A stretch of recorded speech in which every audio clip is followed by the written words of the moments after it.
Paramashivoham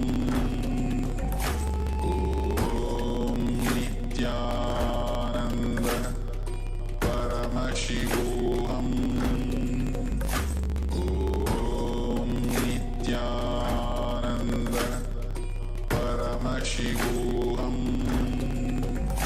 Om Nithyananda Paramashivoham Om Nithyananda Paramashivoham Om Nithyananda Paramashivoham Om Nithyananda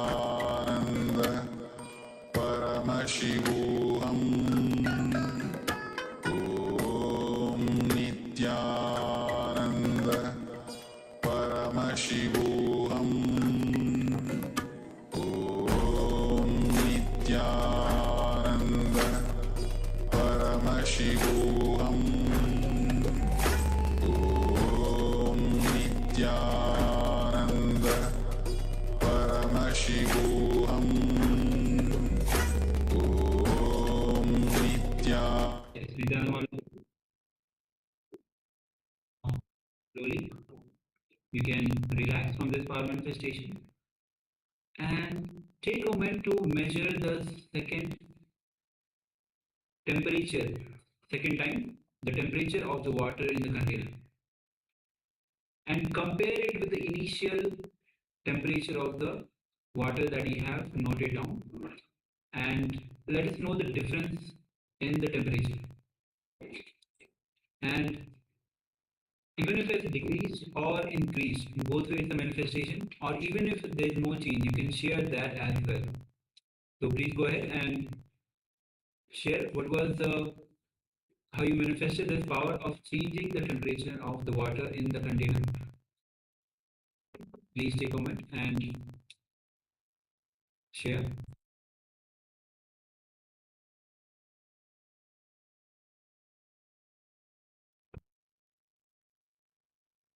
And also understand some says very clearly, or even if you some say that the more and more you manifest the powers of third eye, the more restful awareness, and the more restful awareness means the worries that you are facing, the struggles that you have, the fears that you have automatically will have no power over you, no control over you, because you are growing oneness within you. You're growing that unclutched space within you.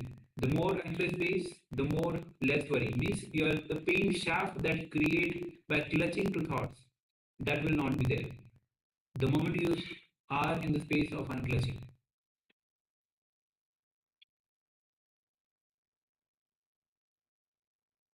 Yes, so once again, requesting participants, please share.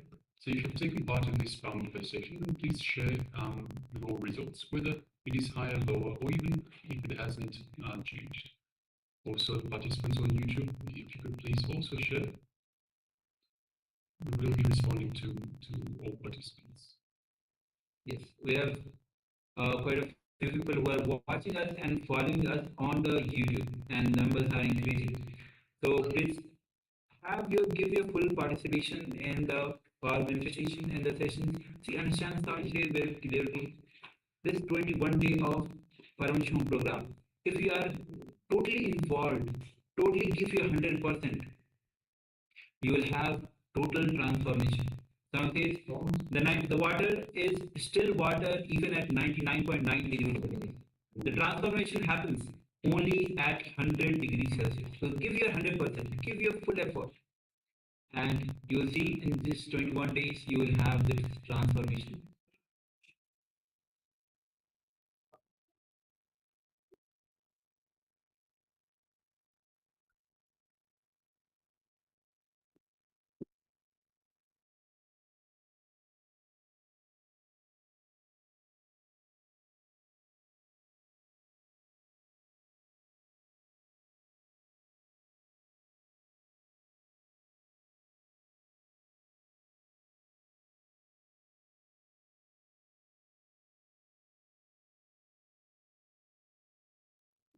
All right.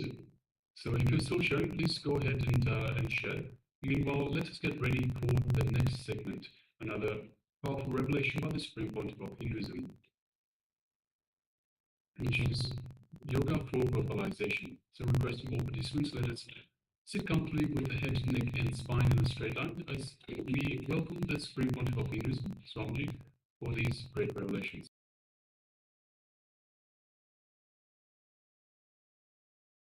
Our inner chattering is the bridge between body and mind. It is not completely mind because mind is something more than inner chattering. It is not completely body because body is totally physical. It's something in between. In Sanskrit we use beautiful word, samskara. Samskara, engraved memories.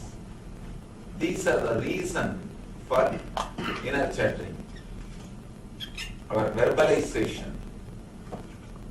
Today we will see about our verbalization, yoga for our inner chattering, yoga for our verbalizations.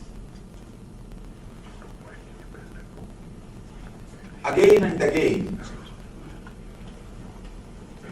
all the great masters declare, you are Atman, you are energy.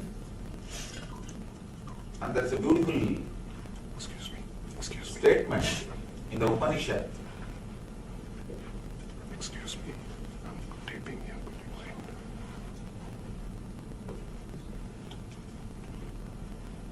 Whatever you think can be realized. That's a beautiful statement. In the night, in the dream time, you create your own world.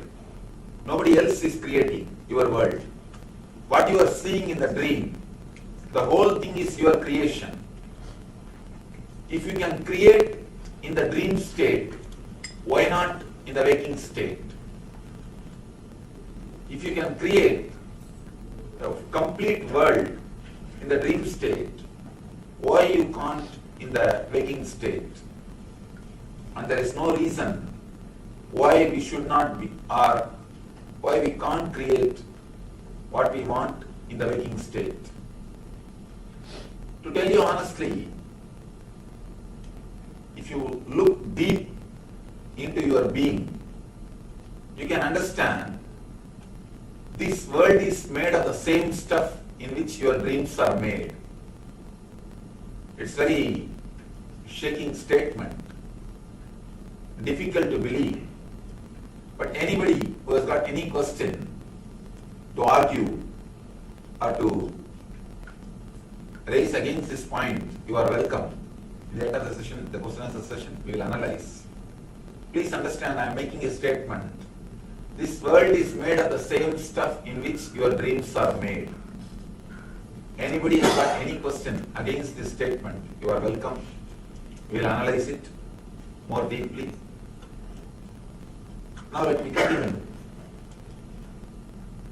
Again and again, Upanishads ask us, when you can create a big world in the dream, why can't in the waking state? And you can. You can create. Whatever you create inside your space, that only you express it. You create it in the outer world. Any discovery, whether it is scientific, or in the field of medicine, or in the field of physics, or anything, or in the field of machineries, any discovery, first it has to be discovered, created in the mind of a scientist. In his inner space, he has to create it. Only then it can be created in the outer space, in the outer world. In the dream world, you do the same thing. You create something in your inner space and you project it in the outer space. In the waking state, in this world also, you create something in your inner space and you project it in the outer world.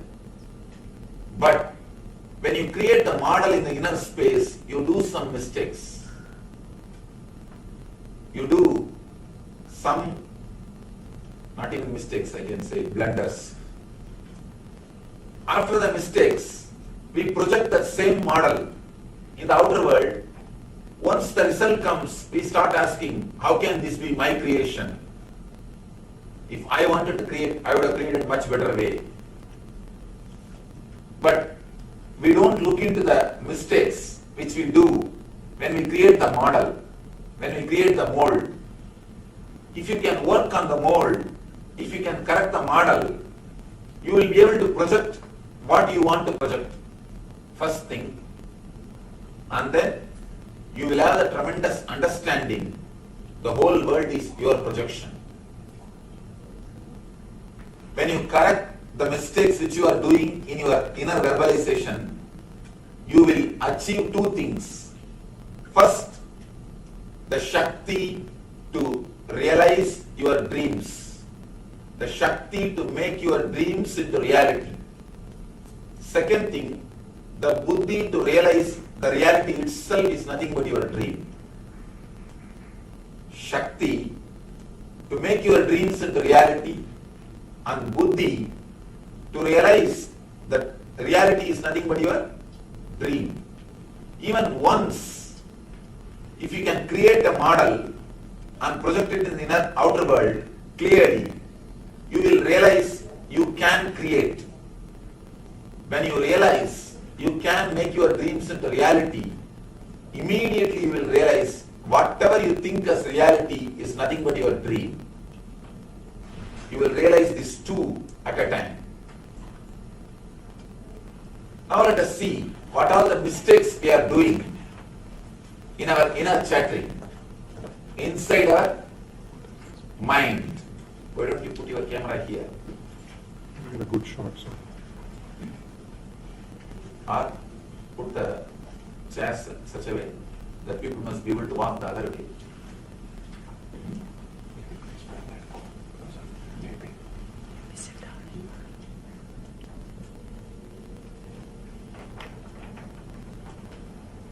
Now let us see deeply what are the mistakes we are doing when we create the mold. Our mold for the outer world is created in our unconsciousness, where you repeat the words without your consciousness. For example, when you brush your teeth, you can see your mind will be continuously repeating some words.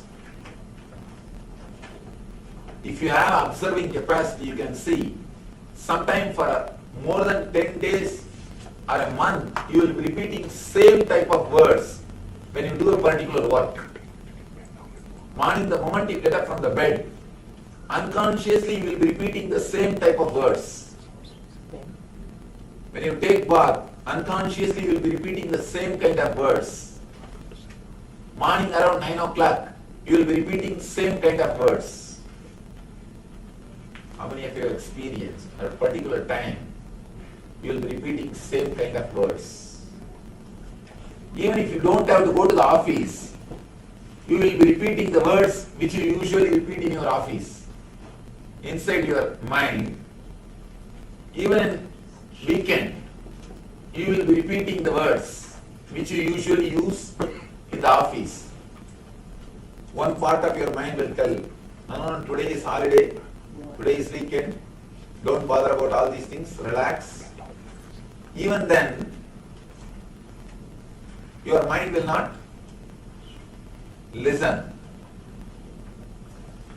Your mind has got a habit of repeating words continuously, unconsciously, without your knowledge. Many times, if you stand in rain for 2-3 minutes, there is no reason that immediately you should sneeze, because it takes at least few hours for the body to process. But you continuously repeat the word. If I stand in rain, I'll catch cold, I'll start sneezing. The very repetition or the very power given to these words immediately expresses itself as a different symptom. The words which you repeat continuously, unconsciously, is given tremendous power by your being. It's almost like in front of a projector light. If you keep any slide, you can see that in reality, in screen. If you keep a slide of a temple, you can see the temple in the screen. If you keep a slide of an actor, you can see the actor. If you keep the slide of an actress, you can see the actress. Any slide you keep, you can see that in reality. Same way, your inner chattering is a slide which is kept in front of your consciousness. Immediately it is projected and it is experienced as reality. Especially the inner chattering which goes on unconsciously in your being plays a major role in your life, projecting and creating your life. First thing which we need to understand, we give power to self-contradicting engrams, self-contradicting samskaras. Engraved memories is what I call engrams. In Sanskrit we use the word samskara. We give power to self-contradicting samskaras. For example, if you want to get rid of some disease, if you repeat the word, I should get rid of this disease, the more you repeat that word inside your mind, more you give power for that word, disease. Whenever you repeat the word disease, the moment you utter the word disease, you remember the disease. The imprint or the samskara of the disease gets deepened in your system. Any word which is repeated unconsciously in your being is given power. In Ramayana, there is a beautiful character called Vali. If you face him, he has got a beautiful boon. Anybody faces me, I should get half of their power. So nobody can conquer him.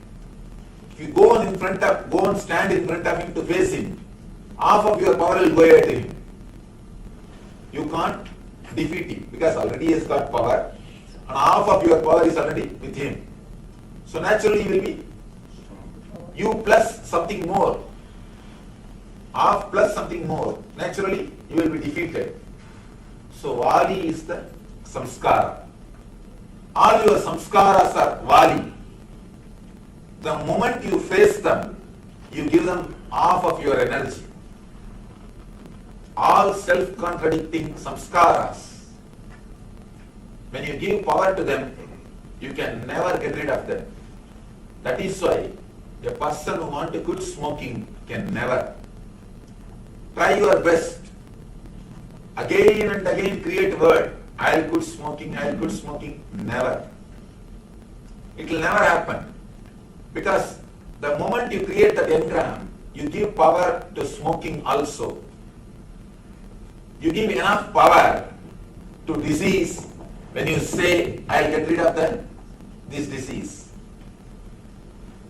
The samskara which you need to create, which you need to repeat, or to which you should give power, should be straight.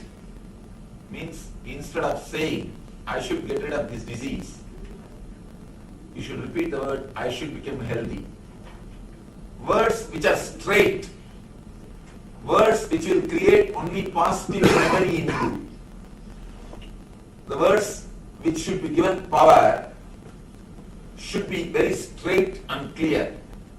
See, when you repeat the word, I should become healthy, again and again you remember your health or well-being. So that concept, that idea is given power.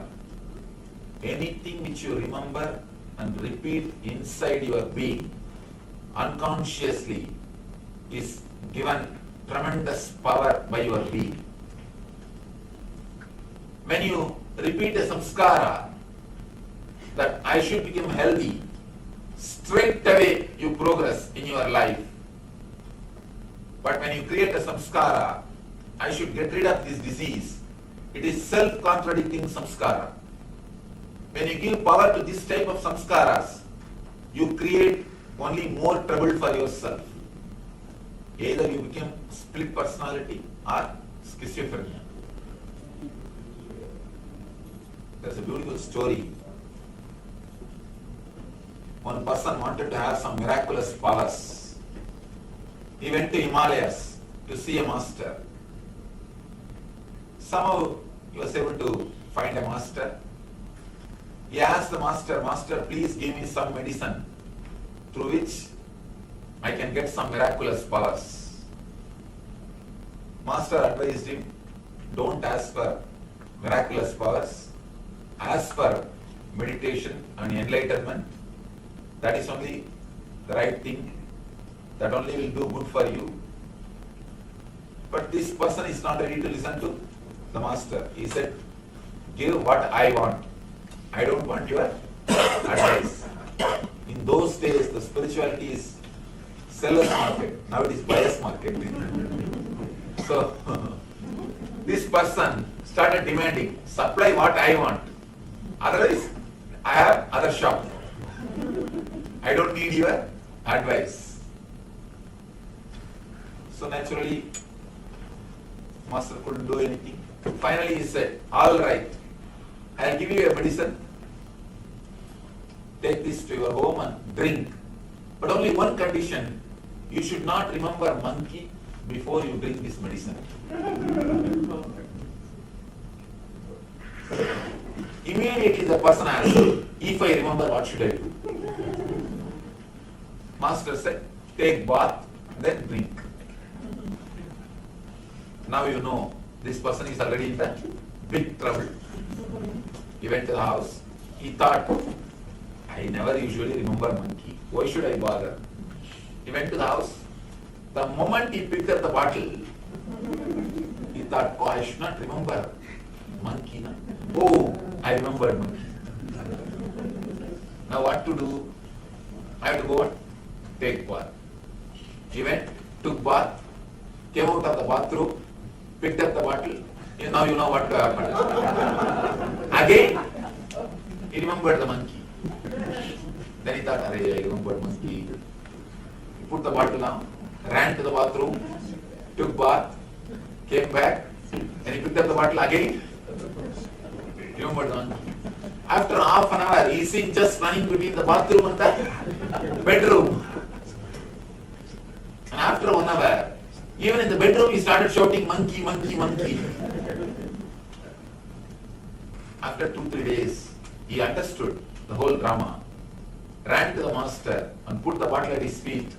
"Please relieve me from these monkeys. Just do one favor. I don't want your medicine. I don't want your miracle powers. Just relieve me from this monkey. That one is enough." When you give power to the samskara, "I should not remember monkey," it is self-contradicting engram. Self-contradicting samskara. When you give power to the self-contradicting samskaras, you create trouble for yourself. You are in trap. Your life will be naturally led towards the misery. Many people come and ask me, "Swamiji, you say the whole world is our creation. Then why am I suffering? I don't want to suffer, but again and again I am suffering. Why?" Understand, look into your being deeply. There must be something. There must be some reason. You will be enjoying your sufferings or the samskaras which gives you suffering. Either you will have some vested interest in your suffering itself. Many times when you suffer, you get attention from others. When you fall sick, people attend you. When you are happy, people attending you. You understand unconsciously, if I fall sick, people will attend me. I can enjoy that attention. If you are seeking attention, you will continuously create small problems to yourself. Fever, headache, cold, back pain, this type of the small things. Continuously will create, if you are seeking attention, if you are asking attention from others, something directly or indirectly you will be enjoying. You will have some vested interest in your suffering. Or the engrams which create suffering. Some engrams you will be enjoying. You will be keeping it for some benefit. As a side effect, this suffering will come. When the suffering comes, you say, no, I have not asked for suffering. Small story. One guy went to the restaurant, ordered for dosa, idli, puri, chapati, everything, and finished with Calcutta Pan. Suddenly the server brought the bill. This guy asked, I have not ordered for it. Why did you bring? He asked, I have not ordered for the bill. Why did you bring? But you should know, if you order for food, naturally you will receive the bill. Many times, without even understanding, without even realizing what will be the side effect of this engram, you enjoy that engrams. You enjoy that samskaras. You pamper those samskaras. You allow them to grow in your being without knowing the side effect or the after effect. Only when the after effect happens, you start condemning. No, I have not asked for this. How did I get this? I did not ask for this. How I got this, I don't know. If you look into your being deeply, you can understand wherever you create the root cause of suffering, either you will be adding a self-contradicting samskara or the samskara which you created for some purpose, creating misery also as side effect. If you can analyze your being, you will be able to understand the truth of what I am expressing. Now we will do a very small exercise, because this exercise will make you understand what I am saying. It will help you to internalize the concepts which I am expressing. You will just find at least 10 samskaras which is self-contradictory, which you are continuously using in your life. You can find 10 in 10 minutes, because you have at least few hundreds. At least few hundreds you have. You can have a notebook. We will be giving you a notebook and pen. It is only for your purpose. You will carry the notebook later on. It's only for your purpose, so you can write it. You can write. It's just to give an idea to yourself, to internalize this concept, how you create these self-contradicting engrams. Please write down some 10 self-contradicting engrams which you create for yourself. Then we will work how to straighten it. And then the third thing, a simple meditation technique to throw away all the negative self-contradicting engrams which you created for your being. Sure. Can you move the camera or put the road chair here? Oh, people will, I can't get, people will be blocking if I put the rows. That's the problem. Please have a paper and pen. Volunteers. Please bring a paper and pen. Jyoti.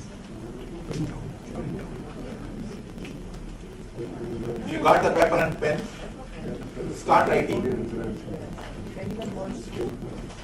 It is for yourself, so please don't show to the next person.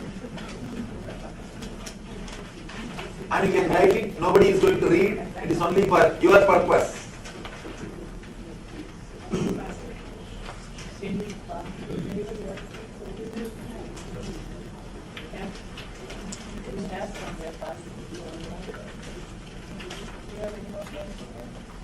If you have any doubt about this word, self-contradicting samskara. You can ask. The samskara which you have created to create a particular result, but which creates opposite result.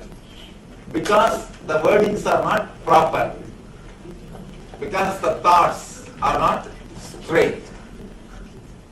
Please write any 10 self-contradicting engrams which you have created inside your mind, which you repeat unconsciously, continuously. For example, I should get rid of this disease. I should get rid of this back pain. I should get rid of this problem. I should get rid of this addiction. I should get rid of this desire. All these things are negative engrams. You can write. Then we will do a simple meditation technique to throw them away from your consciousness, from your space. And then a simple technique, how to straighten them, how to make them into positive engrams.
Nithyananda, all of you. So as you can see, this is a grand celebration of Kumbh Mela that is going to happen in January and February. Kumbh Mela is the grand festival in Hinduism where millions of people gather. It's the most largest gathering in the human history that happens every year. It's a spiritual, it's actually 4 years, every 4 years, and Mahakumbh Mela is every 12 years. So with this, if you are interested, actually, Swamiji himself is giving the opportunity for anyone who wants to be part of this grand event, Kumbh Mela. They can register, they can be a part of it. So if you are interested, let us know. Meanwhile, we'll be entering into the next segment, which is going to be on the internalization for yoga for verbalization. As we says very clearly, whenever you have the inner chatter, that creates samskaras. Samskaras which you created in order to achieve a particular result, but which is having the opposite result, is called self-contradictory samskaras. Means, for example, when you say, I should get rid of this disease, I should get rid of this addiction, or desire and problems. All these are negative and self-contradictory engrams that enforce the problem, that reinforce the problem, whether it is disease, whether it is addiction, etc. Through their formulation. How you formulate that? Suppose you, as example was given, you say, I should get rid of this disease. The sentence itself is self-contradictory. On one hand, you don't want the disease, another side you utter the word, get rid of this disease. So it's a self-contradictory samskara that you are creating. In the same line, you create so many self-contradicting desires, samskaras. All right, so let's enter into the internalization exercise. We'll display this, the slide for you shortly. Let us start with writing down 10 self-contradictory samskaras that you have created and are having the opposite effect. So let's start with step number 1. Please write 10 self-contradictory samskaras that you have created and are having the opposite effect. So the example we were given is if you want to remove a disease, but because of saying disease, the very word disease, we are enforcing the disease. So we are enforcing the fact that we have a disease. So wherever you have done, whether it be to do with health, to do with wealth, relationships, whatever it might be, please write down 10 self-contradictory samskaras that you have created and are having the opposite effect. Let us begin.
Now,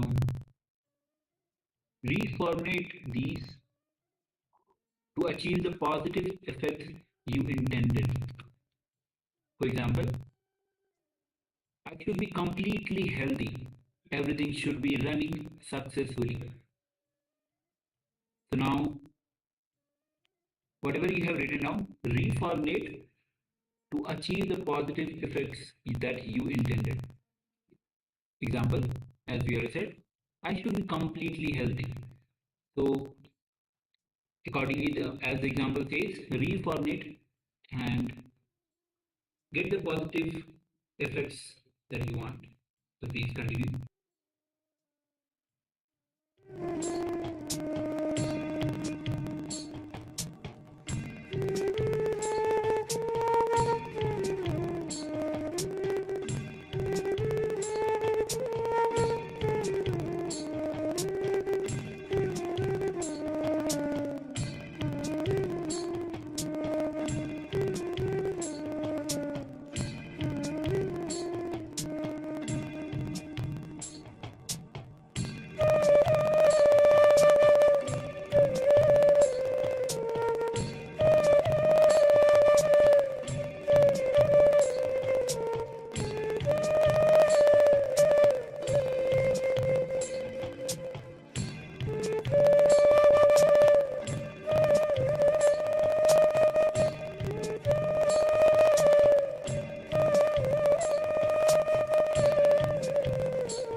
Yes, you can relax now. So let us know how you went. If you have any issues, any trouble in formulating these samskaras in the right way, do let us know. You can share with us. If you wish, you can share with us privately in a private chat. Let us know if you need any help with formulating these samskaras in the right way. So where we don't enforce the negative aspects, where they don't become self-contradictory. So just take a moment and share with us some of the samskaras that you have created, you have identified, and how you've reformulated these to achieve the positive effects. So just take a moment to share with us. And if you have any issues, once again, do let us know. And we'll guide you on how to reformulate these to have that positive effect that you desire. Meanwhile, I would like to welcome Rowan Rishi Jagannath. He has joined us. Nithyananda.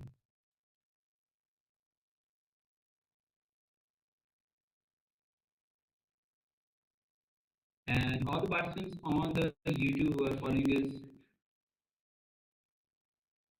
So we have one comment from Amal Annie Bessie.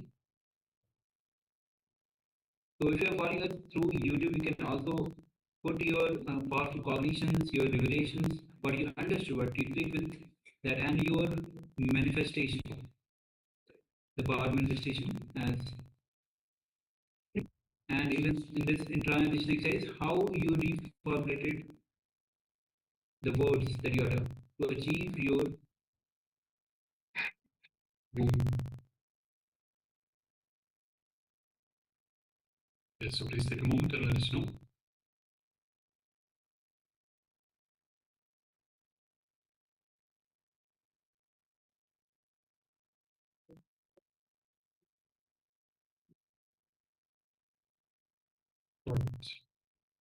So now let us move on to the next segment in today's program, which is a meditation. A meditation called the Hukara meditation. So participants, let us get ready for this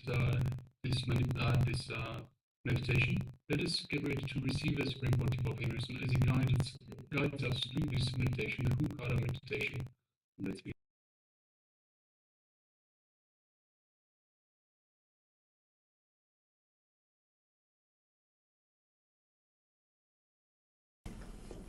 To our questions.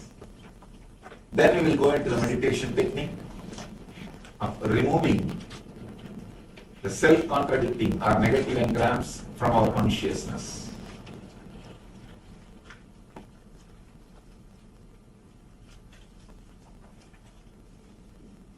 You are welcome to put any question.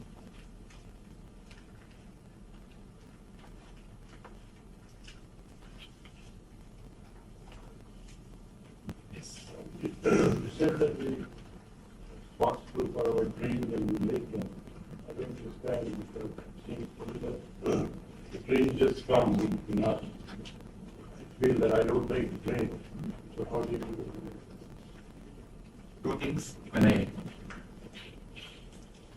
I made the statement, I meant the dreams of waking dreams, means that your thoughts. Another one thing, even your dreams, which you are having in the dream state, which you are having in the night time, even that is created by you. If you look deeply into the dreams, you can understand they are nothing but suppressed desires and fear. Suppressed desire and fear. And if you see your daytime thinking, that is also nothing but the expression of the night dreams. We should understand a little deeply how we think. There's a beautiful word called association by Sigmund Freud. He says, we don't think, we only associate. He gives a beautiful example. For example, you see a dog in the street. Immediately you will remember your pet dog with which you played when you were a child. Then you will remember your teacher under whom you studied. Then you will remember the place where your teacher used to stay or where your school used to be. So just your thoughts will move. There is no logical connection between the dog which you have seen in the road and your teacher. Just your mind is moving through mere association. When your mind is moving through mere association, you don't even know what you are thinking. Suddenly you realize simply thoughts are going. Even your thinking is association. So naturally your dreams also will be association. But the root is always created by you. The root is fear and greed, suppressed desires and suppressed fears. That's the root. From the root, different combinations are created. It's like a rainbow colors or 7 colors. They are the root. From that you can create thousands of shades. Your dreams are like thousands of shades, but the root 7 colors are created by you only. From that, thousands of shades are created. Every day, every night, you see different shades. You can't say, no, this shade I have not created. Root of those shades are created by you only. It is you who created all the 7 colors. Out of that, these different shades are created. You are seeing the different shades. The root thoughts, the root engrams are your creation. Whether it is daydreaming or night dreaming. If you have little awareness, you can understand that daydreaming and the night dreaming are very closely related. If you fast for just 2-3 days, samvrata, ekadasi vrata, samvrata, just fast for 2 days, 3rd day in the night, dream you will have feast. In the dream you will have feast. How many of you experienced? Anything you suppress, you will experience or enjoy that in the dream. Whether it is fear or greed, if you suppress, you will have it in the dream. So naturally, directly or indirectly, it is you who is creating the root of night dream and daydream. When I say daydream, this world. When I say night dream, which you see in the night time. For both, it is you directly responsible. You said you should create level words like big, 40, rather than get rid. What are other words that you could use? You can tell me what are the negative engrams you created. For that, then we will be able to. Okay, I tell myself tonight I have to sleep because I know I have to do something else. Of course, the I have to sleep is a straight away positive engram. It is no negativity. Okay, but I say, oh, I have insomnia. So I should say that. No, you say I have not. I have insomnia. Oh, then naturally it's a negative engram. So I should say that. Yes. I should say I will sleep. Yes, I will sleep. That's all. And especially when you unconsciously repeat without your awareness, those words have got 1,000 times more power than the words which you repeat consciously. Because you never believe your consciousness. You have all your faith only on your unconsciousness. So be careful Be aware. You never allow even a single negative engram, negative word in your unconsciousness. Yes. You can. Sometimes people might be afraid to say something positive because they might not get it in the time that they're expecting it, and then they're afraid that they will get disappointed. That fear only they continuously repeat negative words and they get the negativity. See, understand, whether you get it or not is secondary. But by repeating the negativity, you are not going to, not only you are not going to get the positive thing, you are going to create more trouble for yourself. You understand? Negativity is not the substitute for not getting the positive thing. And one more thing, at least with positive engrams, you have a hope. May not. That hope is there. The hope itself will give you enough energy to move in the path, to pull your life. But with negativity, the hope itself is over. So there is no way moving. You are just stuck. That's what we call tamas, inertia. So it is better to be in rajas than in tamas. One thing I could not understand, Swamiji, your statement is mind is in the habit of repeating the same words at particular time. But in my life, I have not experienced it. For example, if you are addicted to coffee, exactly at the time of 7 o'clock, even if you don't see the clock, inside the bell will go coffee. Have you experienced this? Yeah, yes, yeah. This is what I call continuously the engrams are getting repeated inside your being. You may not have experienced the example which I give, but naturally you will have this type of experience. This is what I call continuously your mind repeating the words. Swamiji, it is always a struggle to become a vegetarian. And now, let me analyze this. We come from East and live in the West, and there is a high incidence of diabetes here. In a family trait of diabetes too. We know by reading the books, as you said, Superconsciousness, substantive qualities are more in the vegetarian. And that's one of the beliefs that we do. We try to become vegetarian, but it creates more of carbohydrates. My struggle is, do I become a diabetic and I don't get it anymore? That's a negative ones I always have, but I want to practice vegetarian. How do you get rid of those? I think before starting practicing vegetarianism, you should get rid of that idea that carbohydrate, these measurements.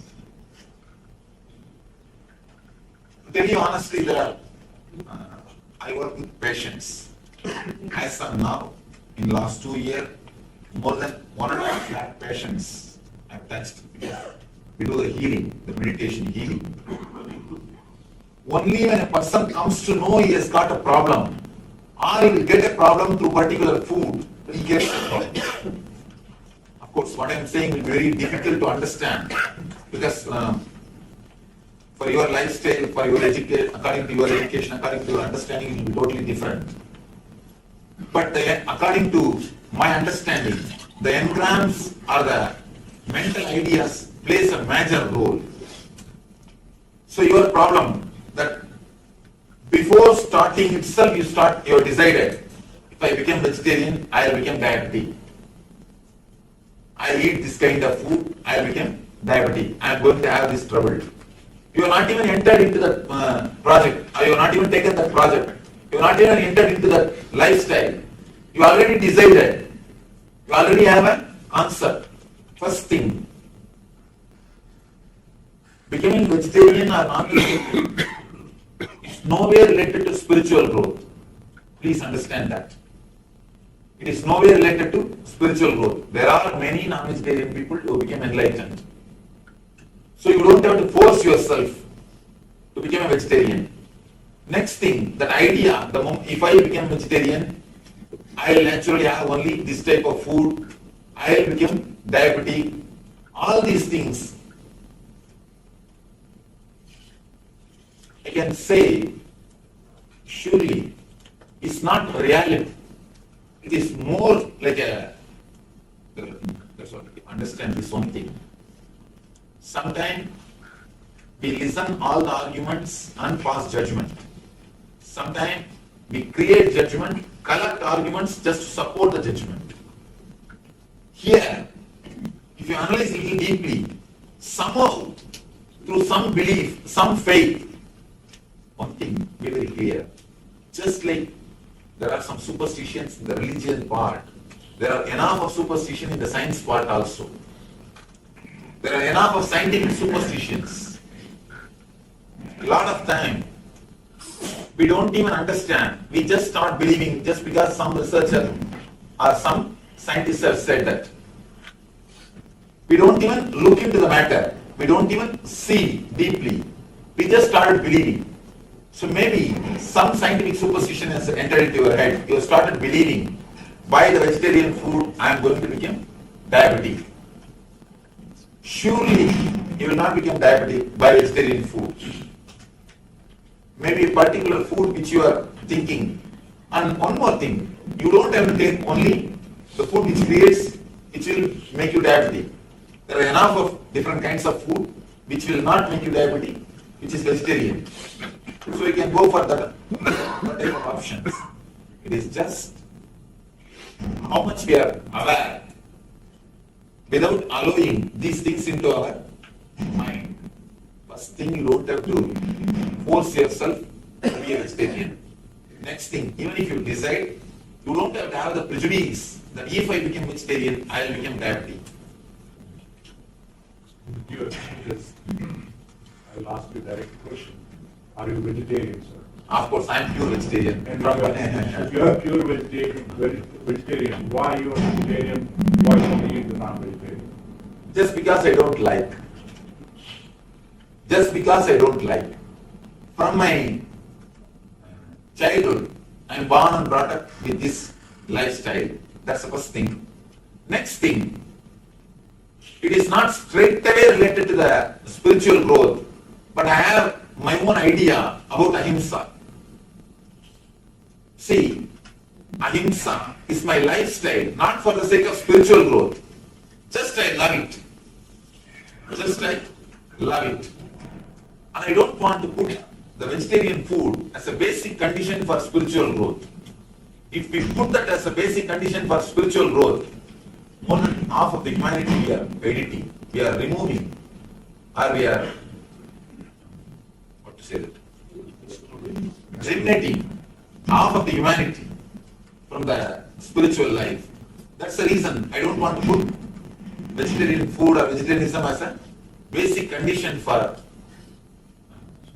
spirituality. But just as a lifestyle, I love it. I enjoy it. That's different. And in your mind also, I tell you honestly, I have seen few people, they take non-veg food only 15 minutes a day and they forget about it. There are other people who don't take non-veg food, but 24 hours they think about it. So it is better to have 15 minutes non-veg food than 24 hours having mentally non-veg food. And one more thing, the continuous idea, and there's some more problems. When you start doing all these practices, you become more egoistic. That's another one problem. A non-vegetarian person will be more near to God than a person who is egoistic about his vegetarian life. You create an ego that I am a vegetarian, I am holier than you, I am some way higher than you. One thing, any morality which happens out of overflowing or fulfillment will never give you ego. Anything which you force and do it will give you strong ego. I don't know whether it will give you spiritual growth or not, but it will give you a strong ego. That much I am sure. Any morality which is forced on you or which you do it by force by bending, by torturing, by suppressing. It will give you a very strong ego. Continuously you will be smelling about that morality.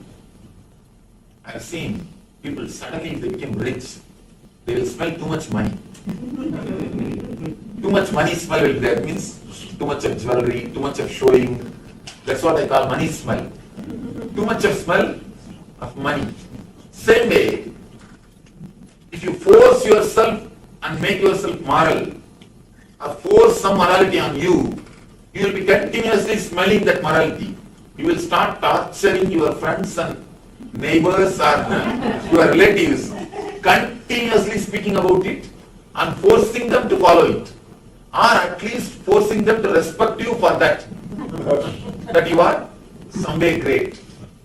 So I tell you, never force yourself into any morality. Let things happen as an understanding. If it happens as an understanding, it's all right. If it is not happening through understanding, even if it happens by force, it will not be permanent. So don't bother with it.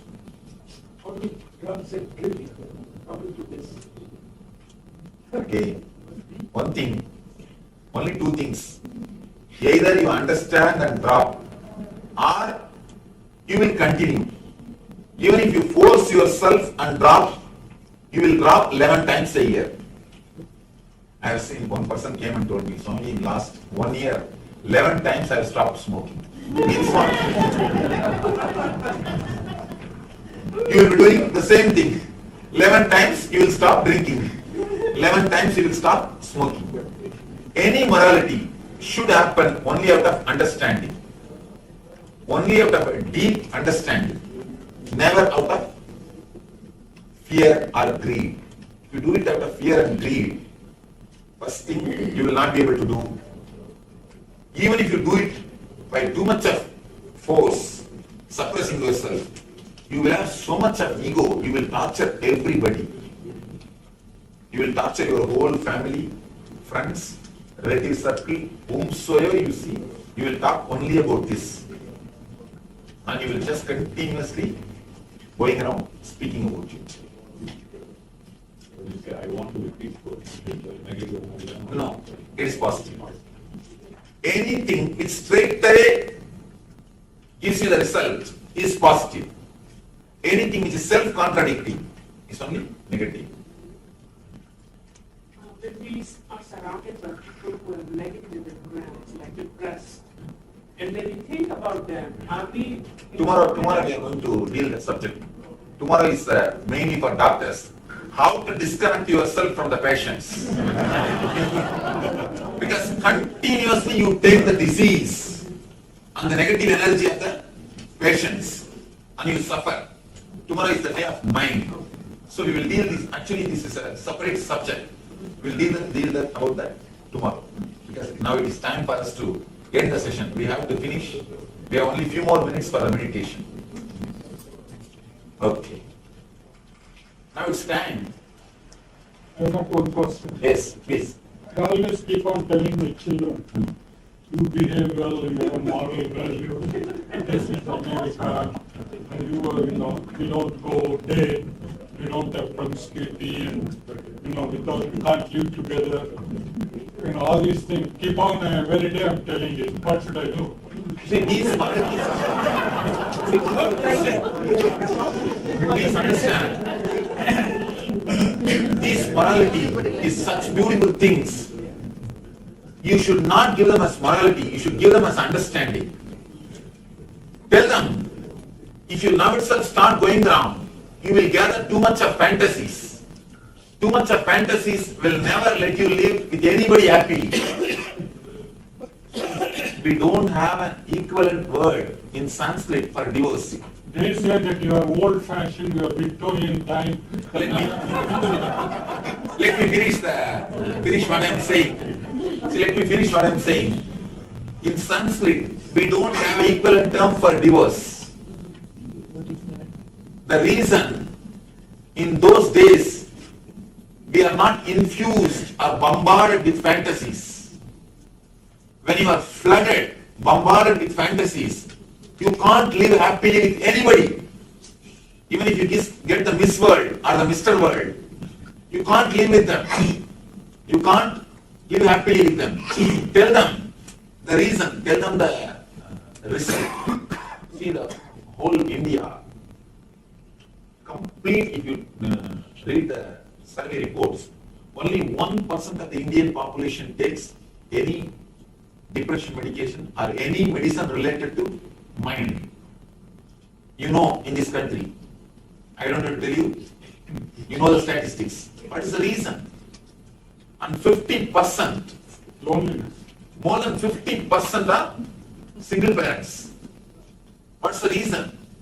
Too much of fantasy.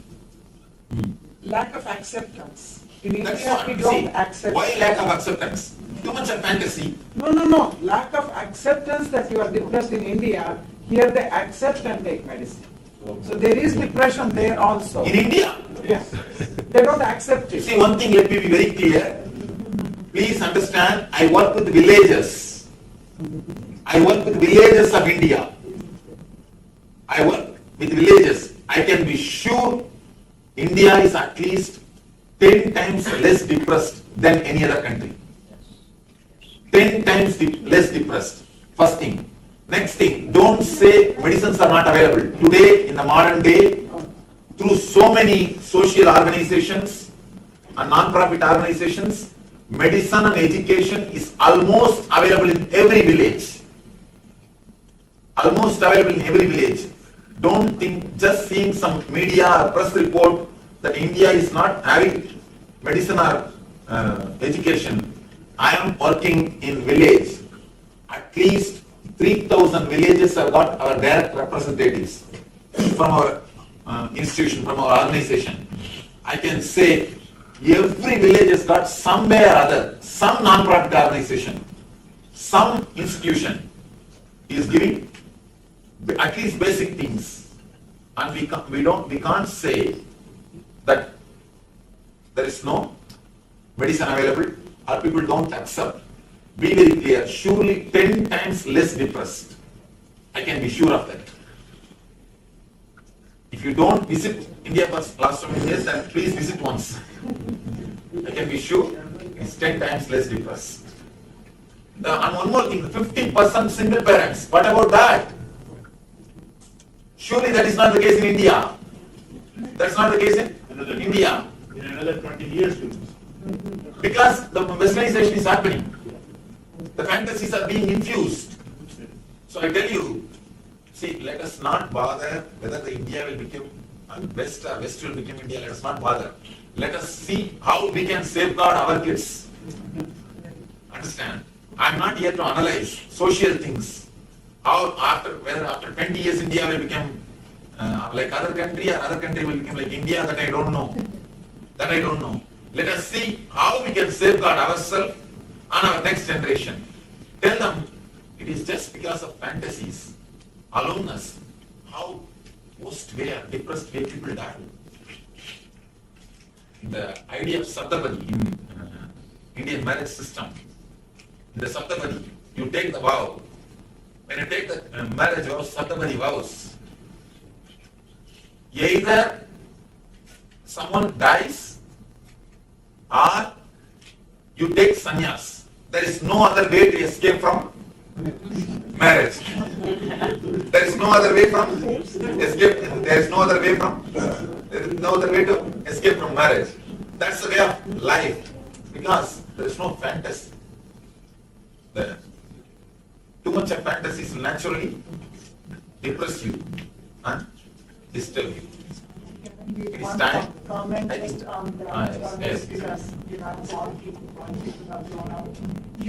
You're not born and raised in this country, and there are some people who know you tell your child what you think is right, and even they lead to argument, you are old-fashioned and all that. When time will come, and tell them also, think about it. You want them if you're in a situation like that.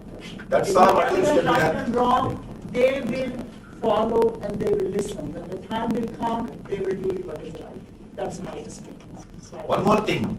See, we also should take a little more time to sit with them, talk to them, We should have little passions and intelligence both to work with them. And we expect just by telling once they should follow our command. That and all is simply impossible. You should take enough time to work with them because they are more intelligent. What can be done? They are more intelligent. There are more options, more possibilities. Naturally they will question. No other way. Either we take enough time to sit with them, spend, give them our ideas, you see. Give them logically. Give them with a complete understanding. Give them as an understanding. Don't give them anything as a rule. When you give us a rule, no other way, they will naturally break. You see, understand, it's a very simple meditation technique based on the visualization capacity. You need to use your visualization capacity completely. It's almost like a japa. Yesterday I was speaking about japa. Japa means the repetition of some sound or word with visualization.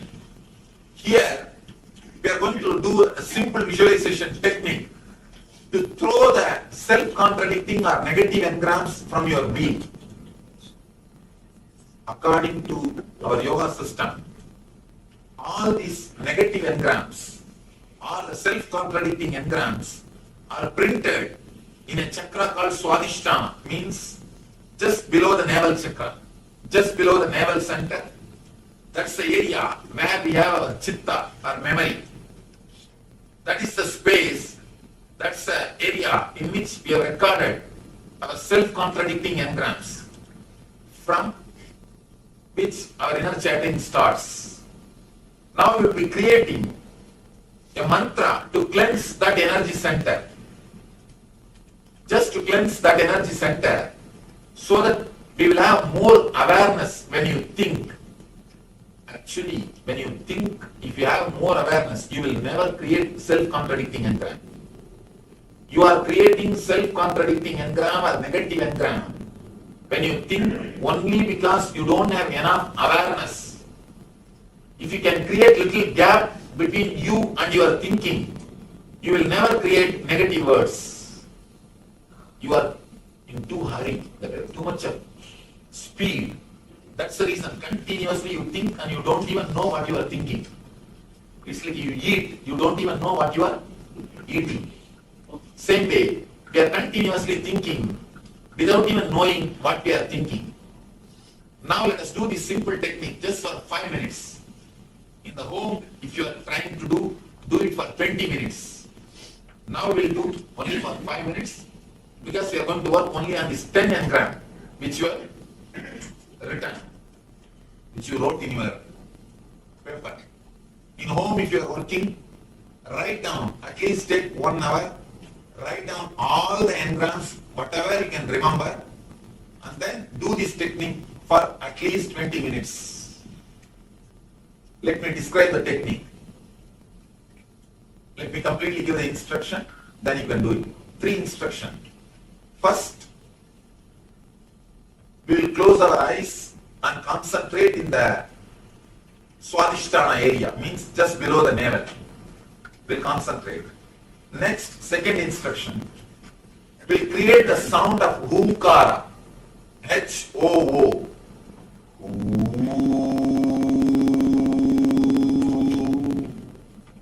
Humkara is the sound to cleanse the Swadhisthana chakra. The third thing, when you create that sound, visualize you are exhaling all your negative engrams. Understand? Here you need to engage both the capacity, verbalization capacity and visualization capacity to cleanse your being. You will verbalize and visualize together. You will verbalize the Humkara, H-O-O mantra, and visualize you are throwing away all the negative engrams. Now we will do it just for 5 minutes.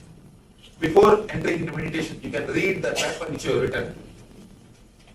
Because you have to visualize you are throwing away all those things. Please read it.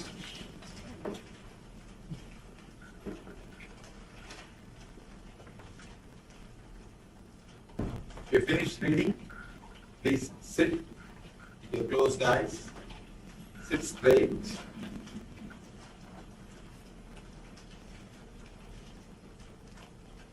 Sit straight. Close your eyes. Concentrate or remember Swadhisthana area just below the navel. Close your eyes. Please close your eyes.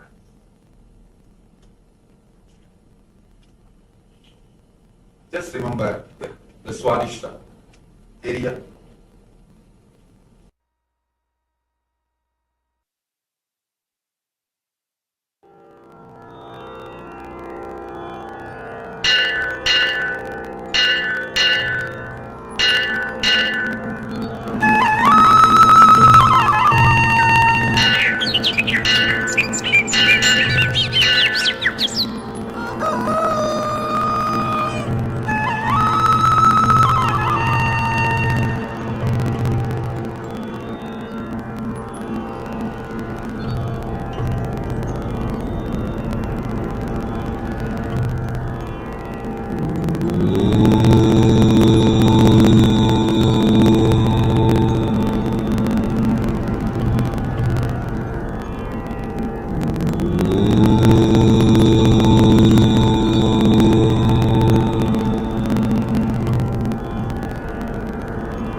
So this is a grand celebration of the Kumbh Mela that is going to happen every 4 years, and every 4 years the Kumbh Mela happens. Excuse me.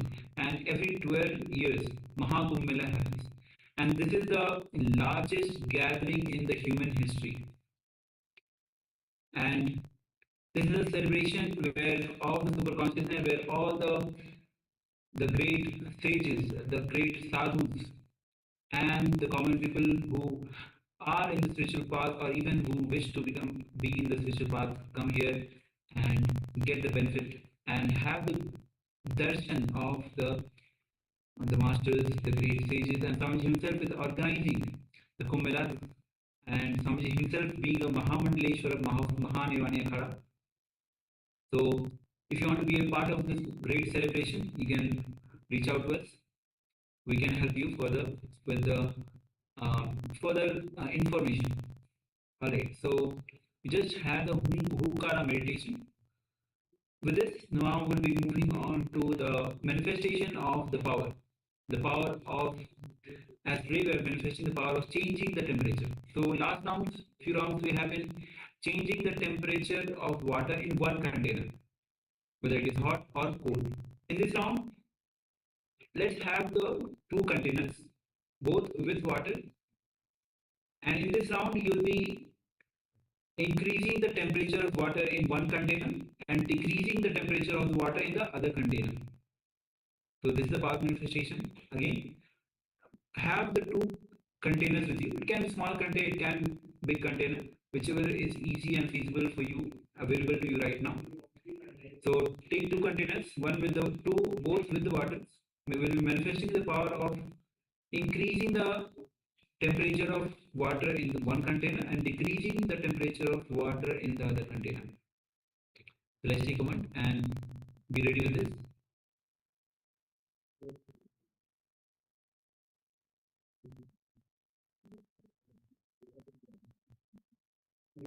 And once you are ready, let us know. We'll be moving on to the next step.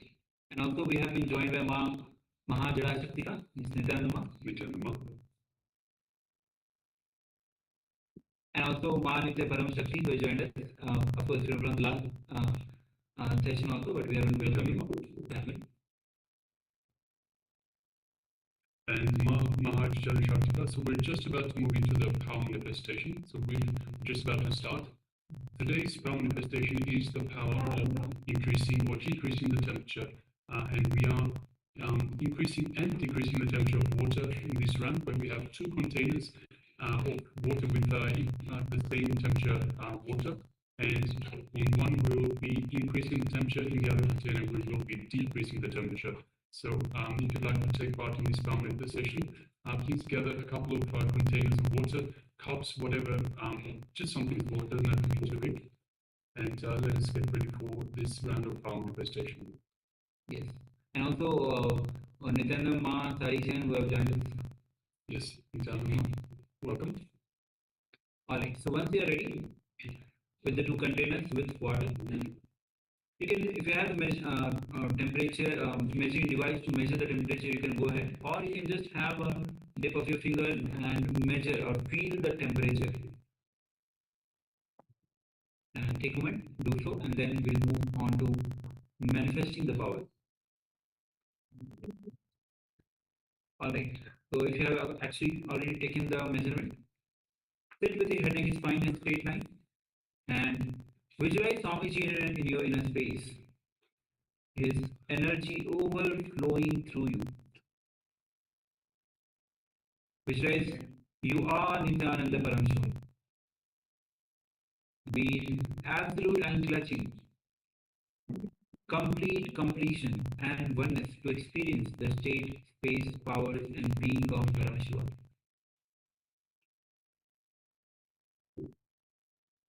As you bring your awareness to your third eye, Nangya Chakra, through your third eye, gaze to Swamiji's third eye. And let's start chanting the Mahavakya. Om Nithyananda Paramashivoham. Om Nithyananda Paramashivoham. Om Nithyananda Paramashivoham.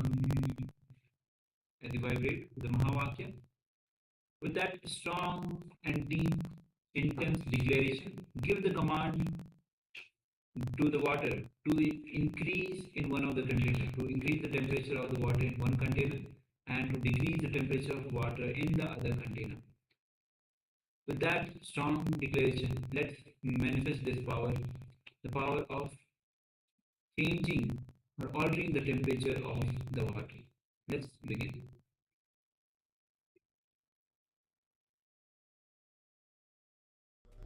Paramashivoham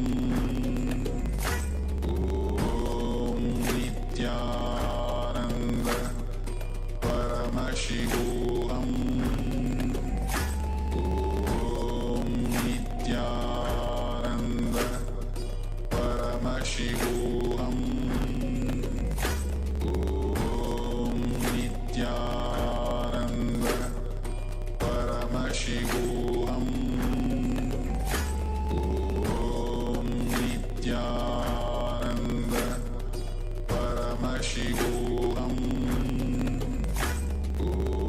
Om Nithyananda Paramashivoham Om Nithyananda Paramashivoham Om Nithyananda Paramashivoham Om Nithyananda Paramashivoham Om Nithyananda Paramashivoham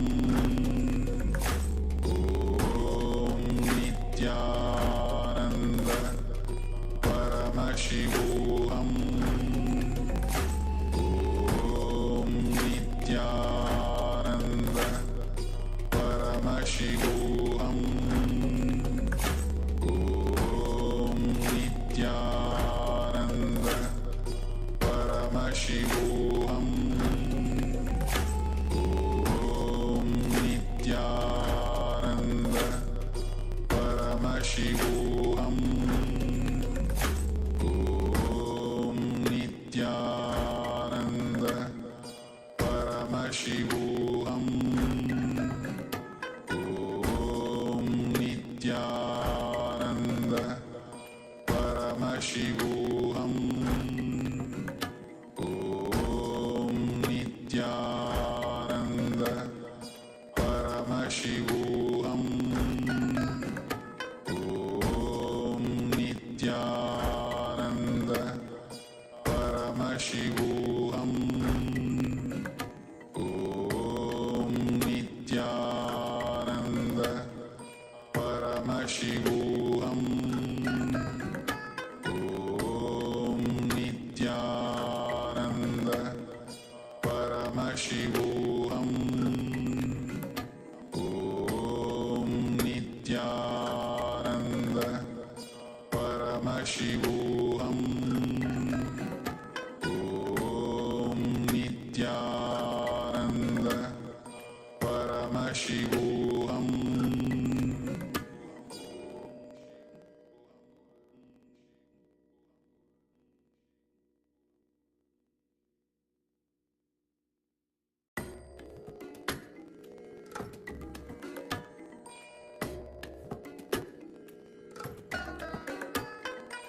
I bless you all. Let you all open all your three eyes and manifest the powers of Mahasadashiva. Om Nithyananda Paramashivoham Om Nithyananda Paramashivoham Om Nithyananda Paramashivoham Om Nithyananda Paramashivoham Om Nithyananda Paramashivoham Om Nithyananda Paramashivoham